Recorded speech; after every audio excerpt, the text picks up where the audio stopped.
Sobat Tani, kali ini Dinas Pertanian Kabupaten Sumbawa mempersembahkan video budidaya bawang merah dengan metode demplot.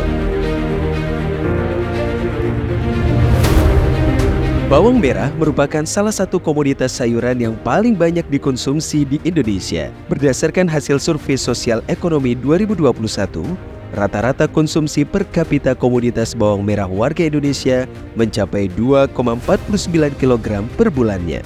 Menurut Badan Pusat Statistik, konsumsi bawang merah terus mengalami peningkatan setiap tahunnya, seiring semakin meningkatnya jumlah penduduk dan perekonomian masyarakat. Untuk mendapatkan produksi bawang merah yang tinggi dan berkualitas, Dinas Pertanian Kabupaten Sumbawa menerapkan metode demplot yang bertujuan sebagai wadah belajar bagi petani atau kelompok tani program upland yang akan menanam bawang merah sesuai standar operasional prosedur budidaya bawang merah di Kabupaten Sumbawa. Sehingga petani program upland dapat meningkatkan pengetahuan, kemampuan, dan keterampilannya dalam rangka memahami tahapan budidaya dan perlindungan tanaman berbasis ramah lingkungan sesuai prinsip-prinsip Good Agriculture Practice. Terdapat 4 lokasi sekolah lapangan demplot dengan masing-masing luas 1 hektar yang melibatkan 20 orang peserta setiap pertemuannya, mengutamakan praktek langsung agar mudah dipahami dan diimplementasikan oleh petani. Pertemuan dilakukan 6 kali pada masing-masing demplot ditambah 1 kali pertemuan Farmer Field Day, sehingga total 25 kali pertemuan pada setiap lokasinya. Adapun varietas yang digunakan pada metode demplot yaitu varietas tajuk dan varietas batu ijo.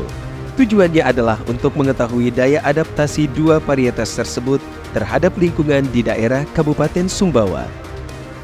Kedua varietas ini memiliki kelebihan seperti umbi yang lebih besar dan rasa yang tidak jauh berbeda dari bawang lokal. Masa simpan lebih lama sekitar 7 bulan, mempunyai daya adaptasi yang baik terhadap musim kemarau dan tahan terhadap hujan, serta dapat dibudidayakan mulai dari dataran rendah hingga dataran tinggi dengan kisaran 50 hingga 1000 meter di atas permukaan laut. Ada 4 perlakuan yang diterapkan pada metode demplot, yaitu pertama, jakaba, berfungsi untuk memacu kesuburan pertumbuhan tanaman dan menekan perkembangan bakteri penyebab layu fusarium, embun tepung, dan lain-lain. Diaplikasikan sejak 5 hari setelah tanam dengan interval aplikasi 4 hari. Kedua, biosaka, berfungsi untuk menyuburkan tanaman dan memiliki daya adaptasi yang kuat terhadap serangan organisme pengganggu tanaman maupun agroekosistem. Diaplikasikan sejak 5 hari setelah tanam, interval aplikasi 5 hari. Jadi 2 tutup botol aqua.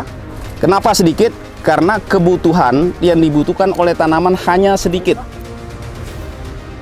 Apabila kita semprot seperti menyemprot hama, resikonya fatal.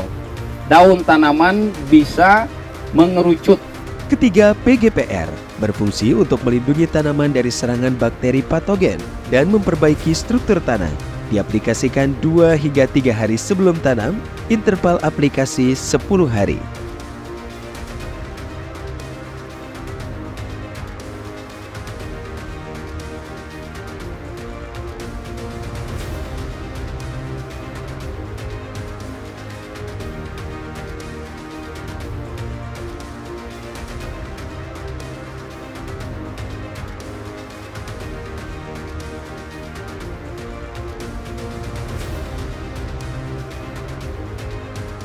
Dan yang keempat, trichoderma, berfungsi sebagai pupuk biologis dan biofungisida. Diaplikasikan 2 hingga 3 hari sebelum tanam dengan interval aplikasi 10 hari.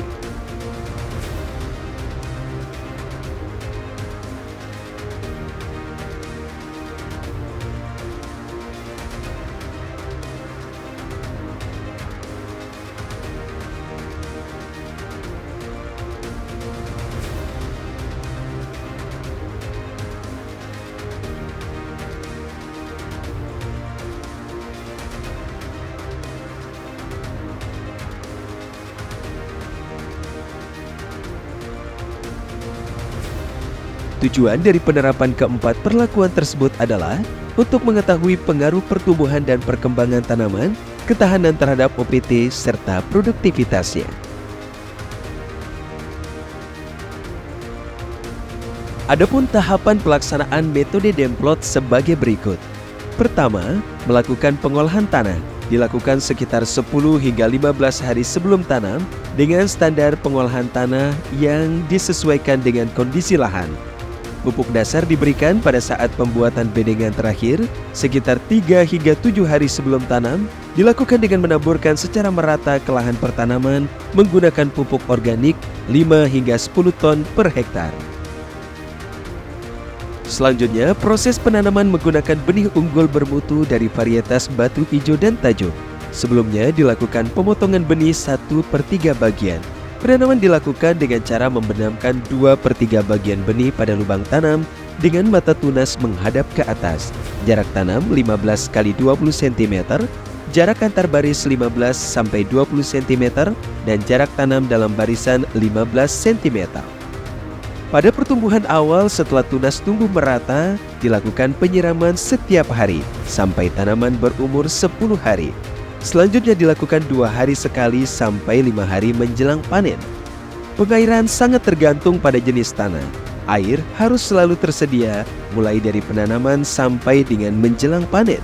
Dilakukan dengan cara disemprot atau disiram dengan gembor. Proses selanjutnya adalah penyiangan yang dilakukan 3 kali dengan cara mencabut atau membersihkan gulma secara manual pada saat tanaman berumur 15, 30, dan 45 hari setelah tanam. Penyiangan perlu dilakukan sesuai kondisi lahan. Dilanjutkan dengan pemupukan susulan pertama. Diberikan pada saat tanaman berumur 10 hari setelah tanam menggunakan 100 kg urea per hektar, KCL 150 per hektar, dan ZA 200 kg per hektar. Pemupukan susulan kedua diberikan pada saat tanaman berumur 25 hingga 30 hari setelah tanam. Dosis yang digunakan sama dengan dosis pemupukan susulan kedua. Jadi, ada 3 kali total pemupukan yang dilakukan. Berikut adalah mengendalikan organisme pengganggu tanaman. Pengendalian dilakukan dengan menggunakan likat kuning dan lampu perangkap. Likat kuning berfungsi untuk menjadikan perangkap imago hama, sedangkan lampu perangkap berfungsi untuk menjebak hama pada malam hari dengan jumlah yang sama, yaitu 40 buah per hektar. Proses terakhir adalah masa panen. Untuk masa panen, varietas batu ijo sudah bisa dilakukan pada 55 hingga 60 hari setelah tanam. Lebih awal dibanding varietas tajuk, yaitu sekitar 65 hingga 70 hari setelah tanam. Ciri-cirinya yaitu apabila 60-70% daun bawang sudah mulai rebah atau dengan melakukan pemeriksaan umbi secara acak. Apabila menggunakan bibit dari umbi, tingkat daun yang rebah harus mencapai 90%.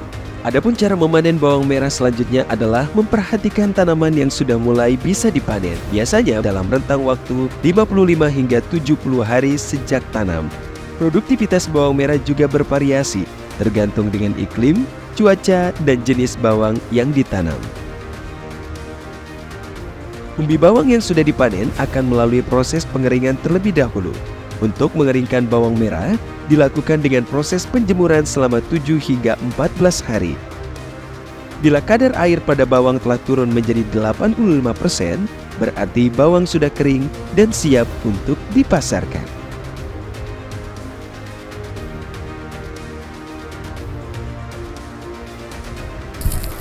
Terbukti hasil Demplot pengembangan bawang merah di kelompok tani Tanian Mandiri Desa Dalam, Kecamatan Alas, di mana ada 2 varietas yang kita uji cobakan, setengah hektar batu ijo, setengah hektar tajuk, dan ternyata hari ini kita panen, produksinya luar biasa. Ya, kita lihat sendiri, saksikan sendiri, besar-besar, berarti tanah di Kabupaten Sumbawa sangat cocok untuk dikembangkan batu ijo maupun tajuk. Kesimpulan dari pelaksanaan metode Demplot untuk varietas batu ijo dan tajuk bahwa keduanya dapat beradaptasi dengan baik terhadap agroklimat, sehingga sangat cocok dikembangkan di Kabupaten Sumbawa karena pertumbuhan dan produktivitasnya cukup bagus, mencapai 11 hingga 20 ton per hektar umbi kering.